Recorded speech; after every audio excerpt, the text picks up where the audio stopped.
Olá, muito boa tarde. Em cada sexta-feira analisamos neste programa textos da Bíblia, os que são propostos para os encontros das comunidades cristãs em cada domingo. Os de próximos vão ser agora comentados pelo Padre Robson Cruz e Padre Vítor Gonçalves, párocos em Lisboa e os convidados do programa Eclésia. Muito boa tarde. Muito boa tarde. Obrigado por estarem neste programa. O tema da ressurreição creio que está presente nos três textos que escutamos neste domingo. A primeira leitura é do livro de Ezequiel, no capítulo 37, um texto do Antigo Testamento. De que forma é que aparece aqui este tema da ressurreição? A ideia da ressurreição aparece para já porque estamos num contexto de exílio e, portanto, o povo longe da sua terra, despojado, pensando que Deus se esqueceu de si, não é? E a visão profética com que começa o capítulo 37, ela não é contada, digamos, na leitura como é feita na liturgia, mas nós recordamos e, portanto, o profeta vê um vale cheio de ossos que progressivamente, né, vão se cobrindo, digamos, de todos os tecidos nervosos e musculares para voltarem à vida, não é? E depois o profeta interpreta aquilo que é esta ressurreição física dos ossos ressequidos como sendo a situação do povo. Vou abrir os vossos túmulos e dele vos farei ressuscitar. É certo que, no contexto da profecia, a ressurreição significa que a restauração física que Deus vai operar, tirando o seu povo do exílio, congregando-os novamente como um povo com uma eleição na terra de Israel, não é? Tem agora um caminho espiritual para ser feito. E como deve ser feito, não é? Exatamente, né, recebendo o dom do Espírito Santo. Né? Por quê? Porque, de facto, infundir o Espírito é o caminho para que aquele povo não volte a cair no dinamismo de morte, não é, que os precipitou na ruína do exílio. No entanto, repare que a promessa de vida aqui é uma promessa que há dois estágios e, portanto, primeiro é o acontecimento histórico do regresso, que é pré-anunciado e prometido, né? E depois há uma dimensão de purificação interior que leva o homem a perceber que, ainda que tenha vida anímica no seu corpo biológico, não é? Falta-lhe essa vida interior que só a obra do Espírito pode realizar. O conceito de ressurreição tinha aqui o mesmo significado que depois Não terá certamente o mesmo significado que tem no Novo Testamento. Porquê? Porque aqui a ressurreição aparece quase como uma ressurreição corporativa, ou seja, aquilo que significava a promessa de vida feita a um povo, entende, ser o povo entre os povos da terra que foi escolhido para fazer aliança com Deus, está posto em causa. O povo está no exílio, está longe da sua terra, está longe dessa experiência da aliança. E então agora a ressurreição é vista como um restabelecer da identidade do povo. Não é? É curioso, no entanto, que o profeta usa uma imagem muito forte, ou seja, ossos ressequidos, entende? Significa que há um acontecimento prodigioso que escapa a qualquer perspectiva, digamos, sociológica, política, de que aquele povo se pudesse restabelecer como entidade, não é? E, portanto, há aqui quase um milagre, digamos, restaurar, embora não seja uma realidade pessoal e individual, mas seja uma realidade comunitária que é restabelecida. E é por isso mesmo que ele é colocado na liturgia. Porquê? Porque nos lembrando, entende, que se Deus é capaz de fazer ressurgir um povo do nada, com muito maior razão, em função do seu Filho Jesus, nos vai oferecer uma vida em abundância. Padre Vítor Gonçalves, seu comentário a este texto, a partir deste, enfim, da perplexidade que este tema da ressurreição acredito que sempre provoque. É central da nossa fé, não é? Não vamos ler neste contexto, mas São Paulo dirá na carta aos Coríntios, se não acreditais na ressurreição, é vã a vossa fé. Portanto, e ao mesmo tempo com esta afirmação desse poder criador de Deus, que é capaz, quase que diríamos depois lá no Evangelho, quando Lázaro já tinha passado, já estava a decompor-se, portanto, já não havia ali perigo nenhum de ser uma espécie de artimanha. Não, é mesmo pelo poder de Deus que a vida nova, e aqui é uma vida mais do que nova, restaurada, enquanto que a perspectiva, de facto, de Jesus é uma vida substancialmente nova. No fundo, este texto vem como resposta, o profeta Ezequiel, àquelas perguntas, mas que futuro temos nós, olhando para o passado? Então, este Deus que nos prometeu não nos abandonar, como é que é? É verdade, nós abandonámo-lo antes, nós é que o fomos abandonando, e há aqui também um processo como que de consciência de que há consequências a partir do nosso abandono. abandonar a vida é deixar que a morte entre nas nossas estruturas, no nosso pensar, no nosso agir. E contudo, a afirmação a partir do profeta de que Deus e o Espírito é vento, é sopro, evoca novamente também a criação, o homem que recebe o sopro pelas narinas, moldado do barro, de que Deus vai intervir e é pelo poder de Deus que esta vida nova vai acontecer. Portanto, há um futuro mesmo para aqueles que estão sobre o poder da morte. E aqui falamos das muitas mortes, porque há muitas, quase diríamos, muitas formas de estar morto, não é? Há a morte do amor, há a morte da esperança, há a morte que são os limites e as fragilidades humanas, o sentir-se tantas vezes abandonado e rejeitado, ou não ter forças, mas que também, sob esta palavra, evoca o Deus que não desiste nunca de nos reerguer e de nos reanimar. Será a partir dessa promessa que é uma promessa, que os dias, que o cotidiano vai sendo animado, enfim, na comunidade crente, para quem é crente? Na comunidade crente é já uma promessa e uma realidade. Porque se experimenta, trata-se de viver, mesmo nas dificuldades? Trata-se de viver como ressuscitados, não é? Sem deixar de ter os limites, mas viver nessa comunhão com Deus e com os outros, no fundo é de uma vida pacificada a partir do procurar dar o melhor de si mesmo, do procurar não desvalorizar todas as potencialidades e capacidades que eu tenho e que os outros têm, com a consciência, sem dúvida, já que há limites, que há de haver um momento um momento pleno, em que essa ressurreição também, como eu gosto tanto da palavra surpresa, vai ser surpresa. Há a dimensão da surpresa de Deus. Mas já não é apenas uma promessa, é já uma realidade. É assim que ela pode ser vivida no cotidiano. Passamos à análise da segunda leitura, Padre Robson, na carta aos Romanos, no capítulo 8. Esta experiência da ressurreição, ela verifica-se pela experiência do Espírito. Uma das frases que está neste texto é: se alguém não tem o Espírito de Cristo, não lhe pertence. É esta pertença que consigo. Exato, mas é preciso entender, porque nós muitas vezes identificamos isto de carne e espírito com a ideia, muito aqui do Ocidente, da nossa cultura greco-romana, de uma oposição entre corpo e alma. Não é isto que Paulo diz. Paulo não tem uma concepção dualista da pessoa humana. Quando ele fala de carne, significa basicamente a pessoa toda, mas tendo como seu princípio motor apenas aquilo que é intramundano, aquilo que são as suas paixões, aquilo que são as suas emoções, e julga a partir disso, não é? E Paulo diz, não é? Esse caminho, entende, ser guiado apenas por aquilo que é espontâneo em nós, diríamos nós, não leva à salvação. Vós recebestes o Espírito Santo, e quem recebeu o Espírito Santo sente, na unidade daquilo que é, ou seja, como pessoa completa, que começou já um dinamismo novo, um dinamismo que marca, digamos, esta vocação à eternidade, não é?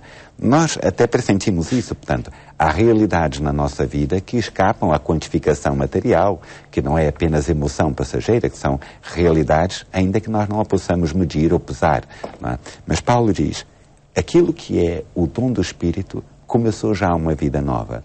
E embora nós ainda soframos os efeitos deste homem, digamos, animado pelas paixões, ou seja, não é o facto de termos recebido um dom sacramental no batismo que extirpou definitivamente para nós as inclinações para o pecado, não é? Mas significa que nós temos consciência que há um caminho de vida que nos espera em plenitude, que nós já o saboreamos, mas que ainda, dada a nossa condição histórica, ainda não conseguimos perceber tudo o que ele vem, não é? Mas Paulo diz, é nessa esperança que nós vivemos. Padre Vítor, este texto, enfim, fala de uma realidade que não é racional, que quase não se pode explicar em termos, enfim, com as palavras que podemos usar, não é? Dizer o Espírito habita em vós. É interessante porque, de facto, aqui até num ou outro texto, São Paulo fala quer daquilo que são as obras do não viver segundo o Espírito e os frutos do Espírito. Mas ele aqui não coloca nenhuma lista. É muito interessante esse aspecto, como que quase que recusando aquela tentação que seria termos uma lista de coisas para dizer, olha, cá está os critérios e é com isto que nós vemos se a pessoa vive segundo o Espírito de Cristo ou não. Há aqui uma dimensão de abertura, que ao mesmo tempo é uma dimensão de grande responsabilidade, mas, claramente, viver segundo o Espírito é viver segundo o Espírito de Jesus Cristo. O Espírito Santo é ter o coração nesse Espírito, é ter uma vida em paz e que faz com que o viver seja em conformidade com Cristo. No fundo, há aqui aquela perspectiva do ser um outro Cristo, que São Francisco de Assis, a ele foi referido, um alter Christus, e que concretiza isso, torna-se visível pela ação. Portanto, não é algo que fica apenas na subjetividade, mas é algo que, da mesma forma que viver segundo a carne tem a ver muito com este aspecto de ser movido pelas paixões, pelo imediato, por um conjunto de coisas que se afastam do projeto de Deus, aqui é viver realizando esse projeto de Deus. E isso, necessariamente, é reconhecido. Acaba por interpelar, acaba por surpreender. O São Lucas, nos Atos dos Apóstolos, traduzia isso de uma maneira muito interessante. As pessoas que viam os discípulos e os apóstolos a ver, ficavam admirados e diziam: vede como eles se amam. É essa a transformação. No caso, trata-se de olhar aquelas narrativas dos Evangelhos, ver o que Jesus fez e o que disse e ir recriando. Completamente. E naquilo que é a nossa realidade cotidiana, essa presença de Jesus. Muitos se lembram daquela canção do Padre Zezinho, claro, com a sua dimensão infantil, não é? Infantil, peço desculpa, mas era muito juvenil. Amar como Jesus amou, pensar como Jesus pensou. Foi inspirado em crianças. E se calhar na base está muito esse concreto. Passamos à análise do texto do Evangelho, Padre Robson. O Evangelho narra essa cura, como aliás há pouco já foi referido, a cura de Lázaro. Em que circunstâncias do Evangelho é colocada essa narrativa neste texto que vamos escutar no próximo domingo? É o grande sinal de Jesus, portanto, aquele que vai precipitar, digamos assim, depois a releitura desses 12 sinais, não é? Em função da sua glorificação na cruz. Há aqui aspectos, e portanto, sendo a leitura tão longa, vale a pena. Primeiro é a situação da morte de Lázaro, não é? E portanto, em que aparece a condição humana muito solidária com a natureza, ou seja, o preço que nós pagamos, não é? Por aquilo que nós gostamos de ser muito solidários com a natureza, portanto, são as nossas emoções, as nossas vivências, né? Um abraço, um beijo, etc. O preço é este, ou seja, ficamos doentes, podemos morrer. E, portanto, aparece toda esta lógica de que Lázaro é solidário com esta condição humana em tudo igual ao resto da natureza, não é? E, portanto, nos aparece. E aparece aqui o caminho da compaixão de Jesus. Jesus que chora, Jesus que estremece, não é? Jesus que se comove profundamente de que o homem, entende, ambicione tanto, deseje tanto projetar a sua vida, digamos, numa dimensão do infinito, parecendo que a sua condição histórica e física o amarre sempre, digamos assim, nesta ideia de que tudo é perecível, porque ele é frágil como qualquer outro elemento da natureza. Perante isso, nós assistimos no Evangelho dois caminhos, digamos assim, como se reage perante esse mistério, simbolizado na atitude das duas irmãs, não é? Maria, que se entrega à dor, que chora convulsivamente, mas fica lá parada, junto ao lugar da morte, não é? E Marta, não é, que se põe a caminho e vai ter com Jesus e chega, não é, à confissão de fé. Ela acredita que Jesus pode ser, de facto, o Messias de Deus, o dador da vida. E esses dois percursos, que são aquilo que nós testemunhamos todos os dias, não é? Pessoas que perante a inevitabilidade da morte, não é, umas põem na atitude do choro e da lamentação e outros que vão à procura, não é? Dá lugar, então, à ação maravilhosa de Jesus, não é? E que ação maravilhosa é esta? Certamente, digamos, nós que somos muito humanos achavam, bem, o morto enfaixado sair do sepulcro é uma coisa espantosa. E eu, no entanto, digo, o poder mais fantástico que está ali significado é que a palavra de Jesus tenha esta força de chamar alguém da morte à vida. Porque aquela vida que Lázaro recuperou não é a vida de ressuscitado, porque Lázaro apenas reviveu, voltou à vida e mais tarde voltou a morrer. Mas a palavra de Jesus, não é, a partir da sua Páscoa, nos oferece não apenas um reviver, um voltar à vida que tínhamos antes, não é, mas a possibilidade de uma vida eterna em comunhão com o próprio Deus. E isso é que é admirável, ou seja, o texto salienta que é a força da palavra de Jesus que tem este poder de chamar os mortos à vida. Por isso, diz Jesus no texto, eu sou a ressurreição e a vida. Portanto, ele é o dador desta vida. A ressurreição de Lázaro, digamos assim, ainda é, desculpem, um milagre menor comparado àquilo que na Páscoa de Jesus é oferecido agora a todos os cristãos, não é? A possibilidade de receber a ressurreição e a vida a partir de Jesus. Padre Vítor, em que é que este texto, pessoalmente, para si, que este texto é inspirador, enfim, num contexto todo ele em que precede a realização do milagre, em que aspectos é ele inspirador para si? Já inspirou muitos filmes, né? Já inspirou muito. Claro. E, de facto, aqui o lugar particular destas duas irmãs, como resposta perante a nossa impotência, que é perante a morte daqueles que amamos, e a morte em todo o caso.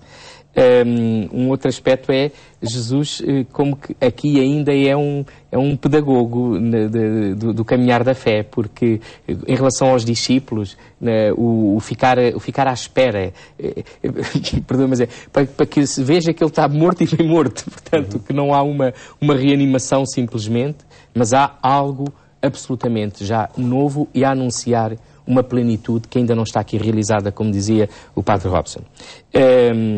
Creio que, juntamente com essas dimensões, os Evangelhos, creio que nos falam, São Lucas fala-nos uma vez, e São João, do choro de Jesus.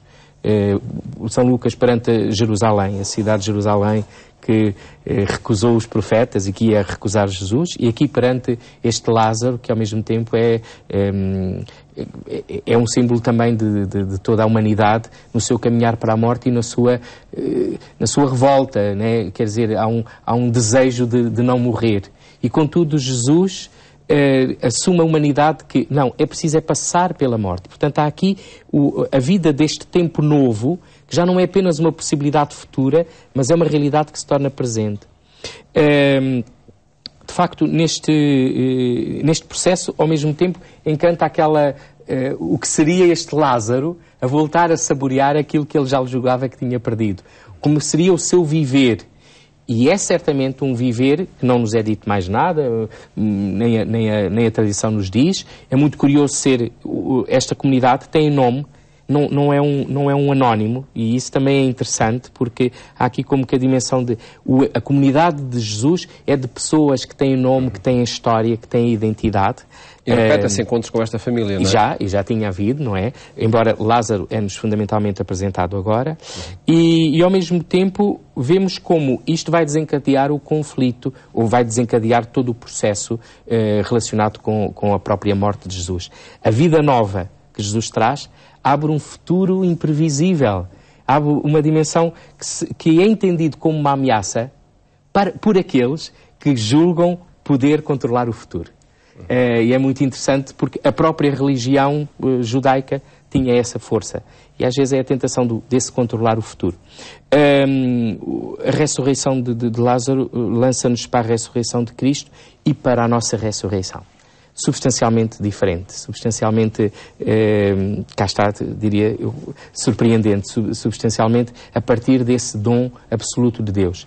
E aqui o que nos convida é, no fundo, a ter sempre a atitude também da Marta e dos outros que, no fim, acreditaram nele. Ao ver o que Jesus fizera, acreditaram nele. É que, diante das situações das muitas mortes, não perder a fé, não perder a esperança.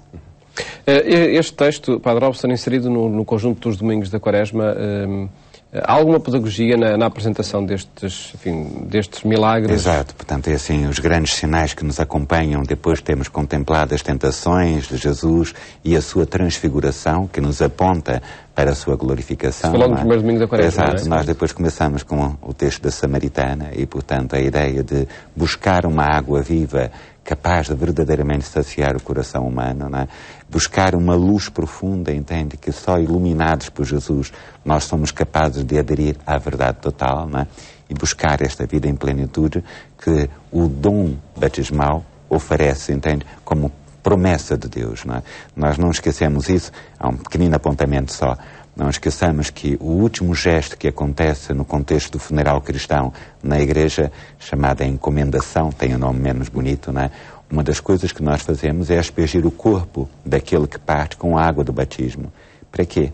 Para que recordar que a promessa de vida começou no dia em que ele recebeu o dom do batismo. E Deus se compromete com isso, ou seja, àqueles que renasceram como filhos, Deus não os abandona, digamos, no sem sentido da morte, mas os chama a uma vida em plenitude. E estes domingos são, e particularmente neste ano lá, com estas leituras, porque nos outros anos elas podem ser também sempre retomadas, mas temos outros textos propostos, é o itinerário muito habitual do catecumenato, e que nestes domingos faz aquilo que se chama os escrutínios. Os escrutínios são assim como que momentos de prova e dizer: queres dar um passo em diante? Já conheceste até aqui? E há aqui a tal progressão, sempre em ordem ao batismo e à vida nova que o batismo já nos traz. Que acontece na Vigília Pascal. Que vai acontecer na Vigília Pascal, juntamente com o adulto, e estamos a falar com o sacramento da Eucaristia e da confirmação, mas estes evangelhos são claramente aqueles que ajudam o catecúmeno a fazer